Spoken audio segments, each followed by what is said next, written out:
Setelah hasil imbang Manchester City versus Liverpool, Arsenal bertandang ke GT Community Stadium dengan misi untuk mendapatkan 3 poin.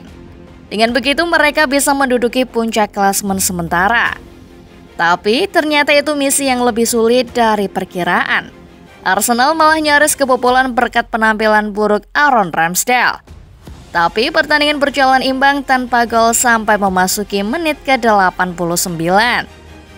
Semua orang mengira ini akan jadi malam yang mengecewakan untuk Arsenal.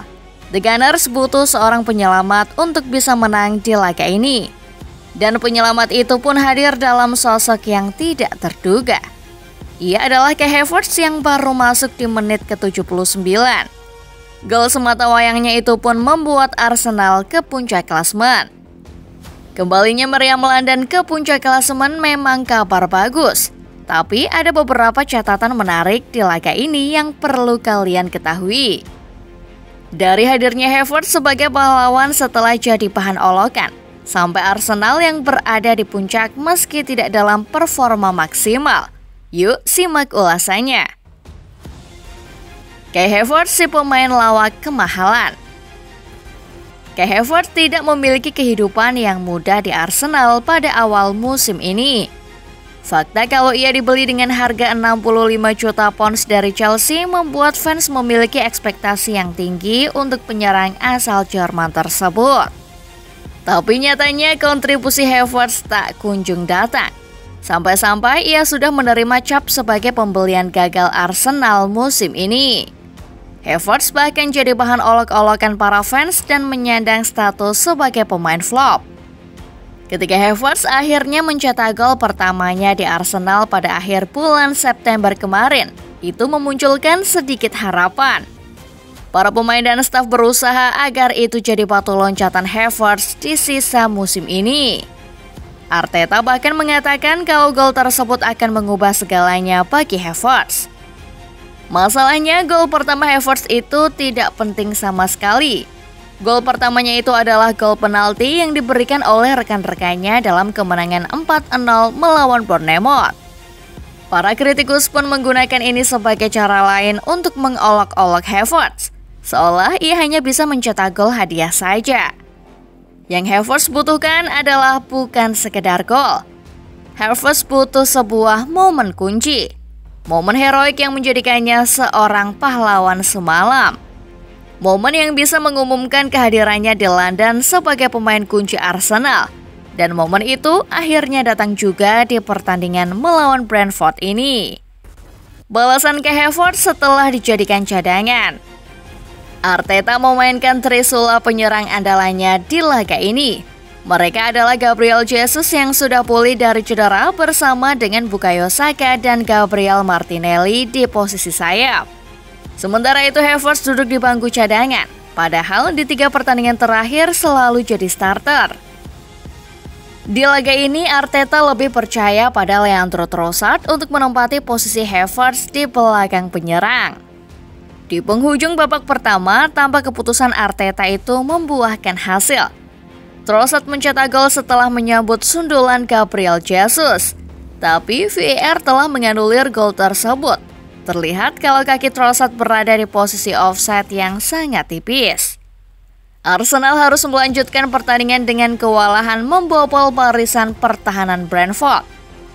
Di babak kedua, Arsenal malah tambah kesusahan setelah tim tuan rumah tampaknya sudah bisa membaca semua taktik racikan Arteta. Putus asa ingin mendapatkan gol, Arteta memasukkan Havertz di menit ke-79. Dan hanya berselang 10 menit setelahnya, ia mencetak gol kemenangan Arsenal. 1 poin yang nyaris didapat Arsenal dapat ia ubah menjadi 3. Beberapa menit kemudian setelah peluit akhir dibunyikan, Arteta mencengkram leher Havertz.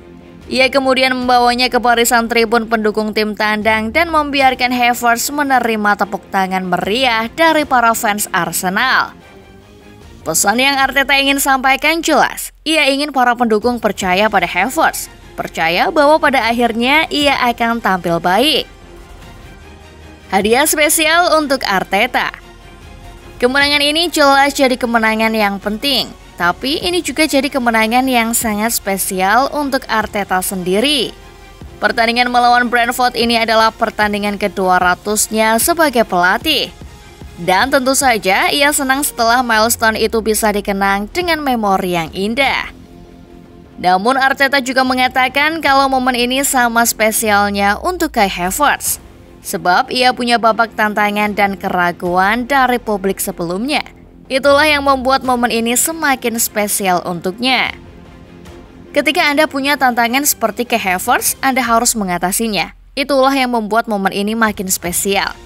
Dia sangat pantas mendapatkan kemenangan ini daripada siapapun, ucapnya dikutip dari The Athletic. Arteta masih menderita karena VAR.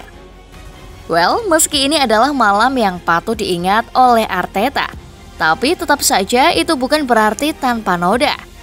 Arteta dan timnya musim ini memang bukan kawan baik dari VAR. Dan pertandingan ini memperpanjang hubungan buruk mereka berdua. Sebelumnya, Arteta sudah bermasalah dengan VAR saat Arsenal kalah melawan Newcastle di awal bulan November. Arteta naik pitam dan marah karena VAR membiarkan gol Anthony Gordon terjadi meski gol tersebut penuh kontroversi. Dan kritikan Arteta itu malah membuatnya didakwa penghinaan oleh FA. Tapi berbeda dengan gol Newcastle itu, wasit Liga Inggris kali ini tidak ragu-ragu mengecek VAR dan menyatakan kalau gol Trossard itu offside. Meskipun posisi Trossard saat itu sangat tipis melewati garis offside, tapi tidak butuh waktu lama bagi VAR untuk menganulir gol Arsenal. Tapi kali ini Arteta tidak terlalu ambil pusing dengan VAR. Ia tidak banyak komplain soal dirinya yang selalu dirugikan VAR. Entah itu keputusan VAR yang benar atau salah.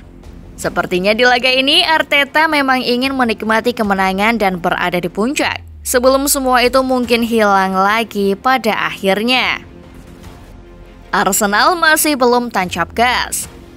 Musim ini Arsenal tampil tidak sesemangat dulu. Tapi meski tidak bersemangat dan berapi-api seperti dulu, Arsenal menunjukkan ketabahan dan determinasi. Seperti yang para juara lakukan, kalau kita ingat Manchester City juga biasanya butuh waktu untuk tancap gaspol di Liga dan akhirnya juara. Mungkin itu yang Arsenal butuhkan untuk juara di musim ini. Mereka punya susunan pemain yang bagus, pembelian Declan Rice yang sukses dan Kai Havertz yang mulai membuktikan dirinya. Sekarang sudah sepertiga musim 2023-2024 berjalan. Arsenal sudah berada di puncak meski masih di gigi 2. Apakah akhirnya musim ini jadi musimnya Arsenal? Hanya waktu yang bisa menjawab.